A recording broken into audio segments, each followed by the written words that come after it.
بسم اللہ الرحمن الرحیم۔ السلام علیکم۔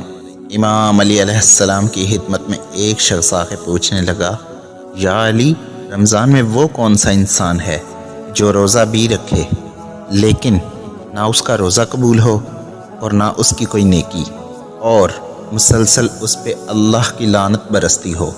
بس جیسے ہی یہ پوچھا گیا تو امام علی علیہ السلام نے فرمایا، اے شخص، وہ انسان وہ ہے جو رمضان کے مہینے میں روزہ رکھ کر 2 کام انجام دیتا ہو۔ تو اس شخص نے پوچھا، یا علی، کون سے کام؟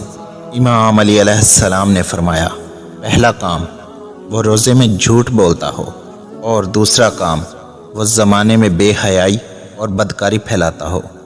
یاد رکھنا، رمضان کے مہینے میں جو انسان بے حیائی پھیلاتا ہے، جھوٹ بولتا ہے، تو اللہ کی لعنت اس پہ مسلسل برستی رہتی ہے، اور یوں نہ اس کا روزہ قبول ہوتا ہے اور نہ ہی وہ رمضان کے مہینے میں اللہ کی رحمت کے قریب آتا ہے۔ ویڈیو پسند آئی ہو تو پیاری باتیں چینل کو سبسکرائب کر دیجئے۔ شکریہ۔ فی امان اللہ۔